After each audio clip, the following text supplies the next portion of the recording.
오늘은 잠언 8장 10절부터 21절까지 말씀 보도록 하겠습니다. 먼저 10절과 11절을 보겠습니다.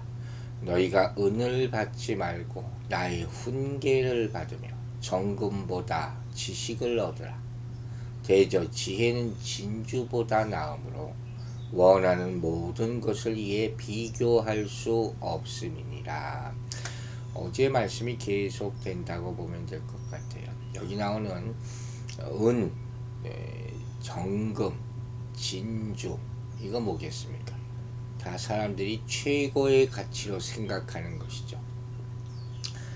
그 당시나 지금이나 똑같습니다.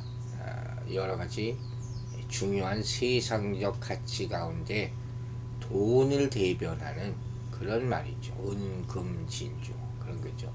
보석들. 그런데 솔로몬은 우리가 얻고자 수고하며 노력하고 집착하는 세상의 어떤 가치보다, 이런 것들보다 말씀의 지혜와 지식이 더 고귀한 가치를 가지고 있다, 이렇게 말하고 있는 거예요. 그래서 그 무엇보다 하나님의 말씀을 사모하고 그것을 얻고자 노력해야 한다는 것을 강조하는 말씀입니다. 근데 사실 안타깝게도 어제도 그런 얘기를 좀 했죠. 오늘날 많은 사람들 가운데, 이번 성도들 가운데서도 이런 지혜의 권면을 따라 살려고 하는 사람, 또 하나님의 말씀만 붙잡고 그것을 인생의 최고의 가치로 여기며 살겠다고 하는 사람, 그리고 그대로 정말 사는 사람이 쉽지 않단 말이에요. 세상이 그렇게 녹록지 않잖아요. 하지만 성경의 말씀은 그냥 듣기만 그렇게 하라는 게 아니거든요. 그렇게 살라는 말씀이거든요. 여기 딜레마가 있는 거예요. 반드시 그렇게 살라 하는 것이죠. 그 이유는 세상의 물질적 가치가 우리에게 인생의 참 행복을 가져다 주지 못하기 때문이라는 거예요. 이 행복이라는 단어에 여러분이 어떻게 반응하냐에 달려있어요. 여러분이 행복을 뭘로 정의할 수 있느냐는 거죠. 지금 잠깐 맛있는 음식 하나 먹는 게 행복이냐? 요새 정말 그런 사람들이 많더라고요. 먹기 위해서 산다고. 맛있는 음식 먹기 위해서 내가 열심히 일한다. 그게 인생의 가치예요. 그런 생각들을 다시 한번 생각해 보는 거죠. 그렇게 만드는 것들이죠. 성경은 말하기를 이러한 것들, 이 세상이 중요하게 여기는 가치들은 언젠가는 우리 곁을 떠나는 것이라는 거예요. 다 없어지는 것, 허무한 것이라 하는 것이죠. 그걸 알아야 된다. 그걸 깨닫는 사람이 지혜자다 하는 것이죠. 그래서 진짜 지혜 있는 자는 누구냐? 지혜가 진주보다 낫다, 은금보다 낫다고 여기는 사람, 이 사람이 지혜자라는 거예요. 동의하고 안 하고 그러면 여러분이 결정한 문제입니다. 여러분의 인생의 목적이 무엇인지가 여기서 결정이 되는 것이다.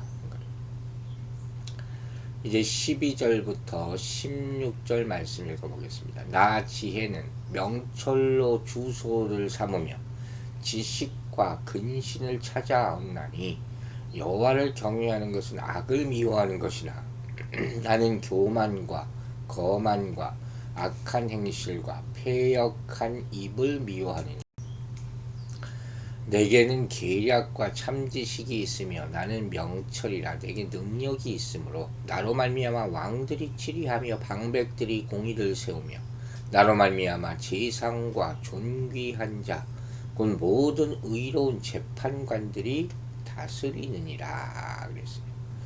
12절에 아주 흥미로운 말씀이 딱 보이네요. 지혜는 자신을 세 가지 덕목으로 설명합니다. 첫째는 명철, 둘째는 지식, 셋째는 근신이에요.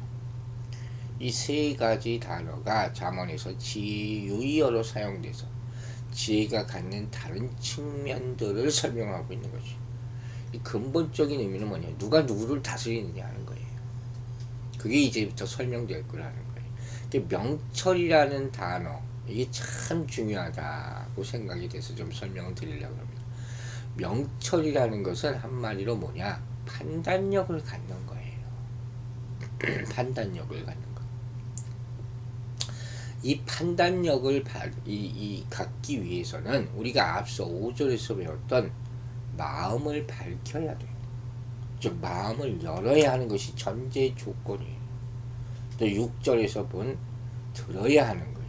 말씀을 듣는 자세, 이게 기본적으로 갖춰야 한다는 것이죠. 그래야 명철이 생기는 거예요. 명철이 없는 사람은 의를 듣고 배워도 구체화할 수가 없습니다. 현실 쪽에서 이 말은 현실 속에서 세상 물정을 판단할 수 있는 능력이 없다는 거예요. 그게 명철이에요. 그게 문제죠. 의를 모른다 하는 것은 지혜가 없는 것이고, 의를 실천하지 못하는 것은 명철이 없는 것이 구분이 되십니까?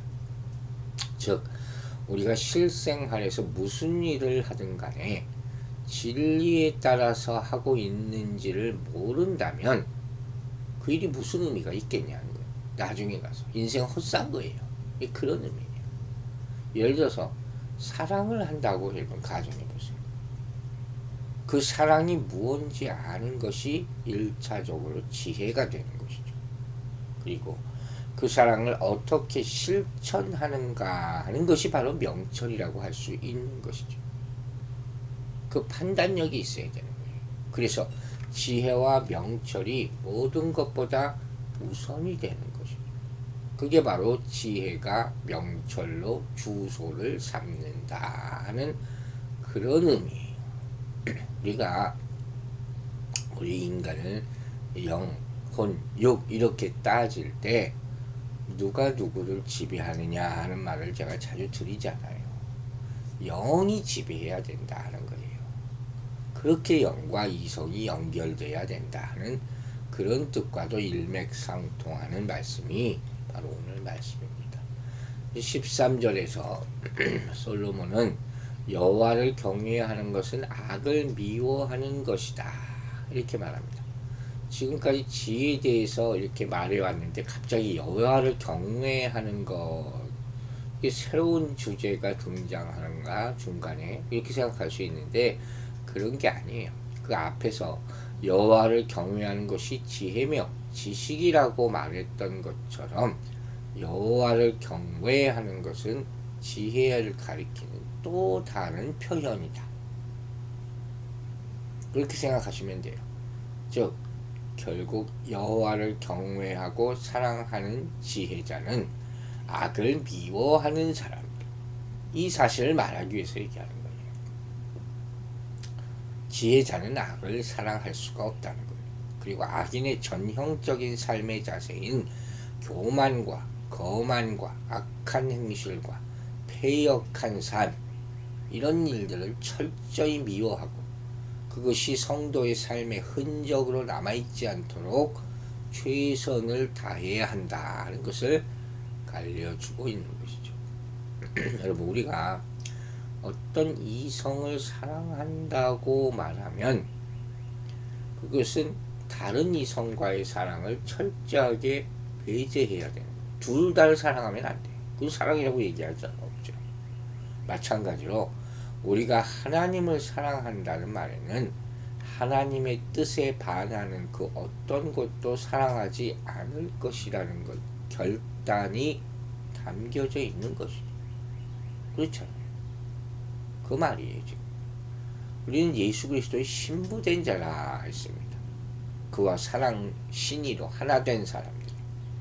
그렇다면 우리는 예수님에 대한 사랑을 고백하면서 그분의 뜻에서 벗어난 모든 악에 대하여 교만과 거만과 악행과 패역한 입술의 죄에 대하여 철저히 미워하고 배척하는 마음을 가져야 한다 하는 그런 뜻입니다. 미지근해서 이쪽 같다 저쪽 같다 이러지 말라는 것이죠. 이제 14절부터 16절까지 말씀을 보면 솔로몬이 지혜자에게는 계략 참 지식이 있고 명철과 능력이 있어서 이를 통해 왕들이 치리하며 방백들이 공의를 세우고 재상과 존귀한 세상의 모든 재판관들이 판결을 한다.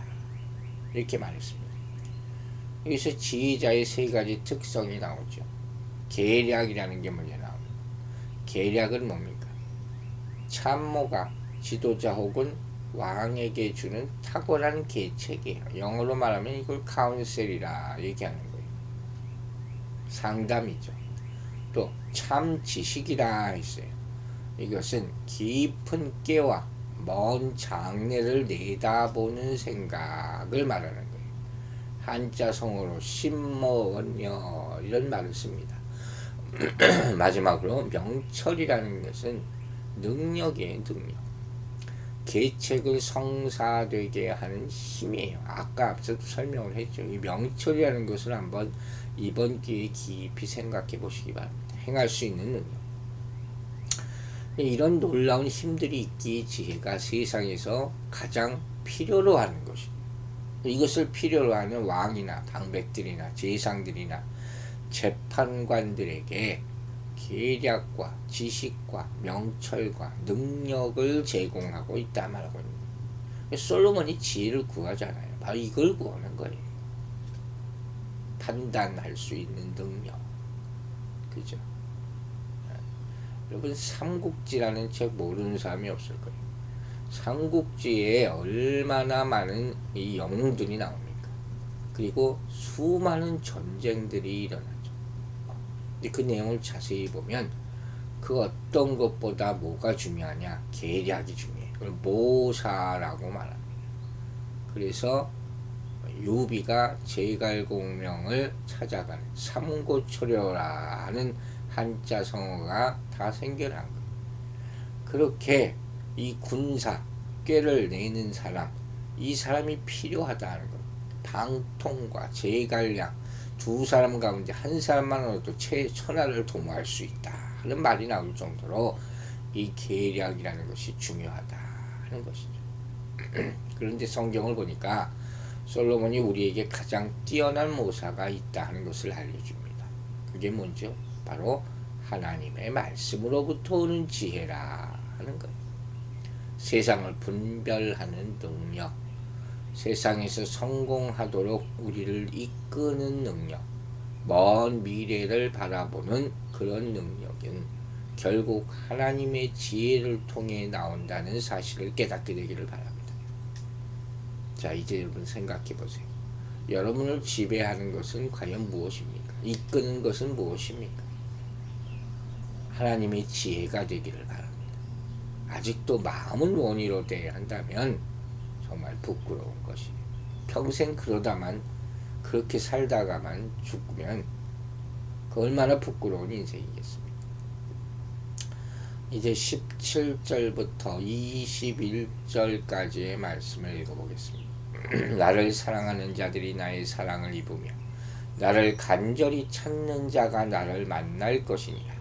부귀가 내게 있고 장구한 재물과 공의도 그러하니라. 내 열매는 금이나 정금보다 나으며 소득은 수는보다 나으니라. 나는 정의로운 길로 행하며 공의로운 길 가운데로 다니나니 이는 나를 사랑하는 자가 재물을 얻어서 그 곳간에 채우게 하려 함이니라. 자, 하나님의 지혜를 간절히 사모하는 사람이 지혜를 얻게 된다는 말씀이에요. 말씀에 대한 열정을 가져야 돼요. 그리고 갈급한 마음을 가져야 돼요. 그렇게 지혜를 사모하며 간구할 때 하나님이 지혜를 주실 줄로 믿습니다. 그러므로 여호와를 경외하시기 바랍니다. 18절에서 부귀가 내게 있고 장구한 재물의 의도 그러하니라 하고 말했어요. 이 말씀은 14절부터 16절까지 나오는 모든 통치의 도략과 판결의 근원이 되는 지혜의 능력을 이야기한 데 이어서 또 다른 지혜의 능력과 유익으로서 부귀와 재물도 주어진다는 거예요. 지혜를 사랑하고 찾는 자에게 부귀와 영화도 주어진다. 재물도 주어진다. 재물과 상관이 없는 그냥 생각만이 아니라 말뿐이 아니라 이 매우 실질적인 문제죠. 아무리 하나님 사랑하는 성도를 할지라도 이 세상에서 살아가는 한은 여기서 먹고 살 것이 필요하잖아요. 그걸 하나님이 외면하시지 않는다는 거예요. 자녀를 키우려면 이런 물질적인 난관에 부딪힐 때가 사실 많습니다. 그런데 본문은 우리에게 지혜가 온갖 부귀와 장구한 재물의 주인이다 분명히 밝히고 있습니다. 즉 지혜를 발견하게 되면 그 안에 숨겨진 부귀와 재물을 얻게 된다 하는 것이죠. 하나님이 주시는 지혜는 그저 값싸게 주어지는 것이 절대로 없습니다. 또한 하나님께서는 결코 무책임한 분이 아니십니다. 물론 무능한 분도 아니시죠. 그분에게는 부귀가 있고 장구한 재물도 있고 세상을 뒤흔들 만한 능력과 권세가 있으십니다. 또한 그분은 신실하게 그의 백성을 돌보시며 지키시는 분입니다. 그렇기에 우리는 마음에 걱정할 것도 근심할 것도 없는 거예요. 모든 것을 주께 맡기고 주의 말씀을 사랑하며 그 말씀을 지킬 것을 결단하고 나아갈 때에 하나님께서는 우리의 모든 삶을 책임지시고 축복 위에 축복으로 더하여 주실 줄로 믿습니다. 이제 마지막으로 20절과 21절을 보면 나의 의로운 길로 행하며 공평한 길 가운데로 다니나니 이는 나를 사랑하는 자로 재물을 얻어서 그곳에 채우게 하려 함이니라 말씀하셨습니다. 여기 나오는 의는 도덕적인 올바름이죠. 또 공평은 보다 확장된 사회적인 관계에서 올바름을 말하는 거예요. 근데 이 말씀의 전후 문맥을 살펴보면 이 말씀은 지혜를 찾는 자가 얻을 유익에 대해서 결국 말하고 있는 그런 부분이라고 할 수 있어요. 그런데 이 말씀만 보면 갑자기 그게 멈춰지고 의롭고 공평한 존재에 대한 말이 나오잖아요. 왜 지혜가 여기서 이런 의로움에 대해서 말하고 있을까? 이건 무슨 소리냐면 지혜 스스로 이 세상 지혜와의 질적인 차이를 분명히 말하는 거예요. 그걸 분별하라는 거예요. 즉 세상의 지혜와 구별되는 참 지혜의 가장 두드러진 특징이 뭐냐? 공평과 공의라는 거예요. 이건 항상 있어야 되는 거예요. 뿐만 아니라 이러한 참 지혜를 통해서 얻게 된 재물 또한 세상의 지혜로 얻은 것과 비교할 수 없는 진정한 가치를 가진 것이다. 이걸 깨닫게 하는 거예요. 그러니까 여기저기 치우쳐서는 안 된다는 거예요. 그 뜻을, 이 말씀의 맥락과 뜻을 잘 알아야 된다는 거예요. 그래서 오늘 말씀은 우리가 공평과 공의의 지혜를 가진 자로서 돈을 벌고 재물을 모을 때 결코 세상의 지혜나 원리를 이용해서 더러운 일을 탐해서는 안 된다는 사실을 말해주고 있는 것이죠. 오히려 철저하고 깨끗하고 거룩한 방법을 고수해 나아갈 때 하나님께서 우리에게 값진 재물을 주실 것입니다. 이렇게 해서 얻은 재물은 세상의 지혜로 얻은 재물과는 비교할 수 없는 가치를 가지게 될 것이다. 그건 하나님이 심판 때 알려주실 것이죠. 여러분, 인간의 모략과 지혜라는 것은 종종 다른 사람들을 악한 길로 인도하고 당사자까지 파멸로 이끌 수도 있습니다. 하지만 하나님의 지혜는 우리의 영혼을 순결하게 만들고 실제적인 유혹까지 줄 수가 있는 것이, 하나님의 지혜가 명철로 나타날 때 축복이 임한다고 마지막으로 말하고 있어요. 자, 마지막으로 저는 이렇게 말씀드립니다. 여러분, 지혜가 뭔지 아십니까? 천당을 보고 지옥을 보는 것, 이게 지혜입니다. 이게 진짜 지혜예요. 오늘 순간만 생각하고 육체의 본능대로 살지 말라는 그 말씀입니다. 그래서 지혜가 끊어지면 육체까지 망가지게 되는 것입니다. 결론적으로 지혜는 영원을 생각하는 것입니다.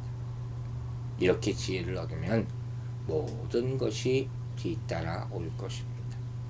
하나님의 지혜의 유익을 다 얻게 되기를 주의 이름으로 축원합니다. 기도하겠습니다. 아버지 하나님, 오늘 간절한 마음으로 이 아침에 지혜를 구합니다. 명철을 구합니다. 우리가 어떻게 행하고 살아가야 할지를 알게 하여 주시옵소서. 지혜의 주소가 명철이 되게 하여 주시옵소서. 우리가 정말 눈에 보이는 것만 집착하지 말게 하여 주시고 먼 훗날을 바라보면서 하나님께서 주신 그 지혜의 말씀을 가지고 살아갈 때 그때 영원한 세상이 열림을 보게 될 줄로 믿습니다. 이것이 참 지혜요. 또한 우리가 세상에 있을 때도 분별할 수 있는 능력 허락하여 주셔서 항상 선과 악의 갈림길에서 선을 택하고 의를 택하여 하나님의 심판대 앞에 섰을 때 부끄러움 당하지 않도록 주님께서 보호하고 지켜주시고 끝까지 의의 길로 살아갈 수 있도록 인도하여 주시옵소서. 이 믿음으로 살아갈 때 주님께서 물질의 축복 또 모든 필요한 것까지 다 허락해 주실 줄로 믿고 감사드리며 예수 그리스도 이름으로 기도했습니다. 아멘.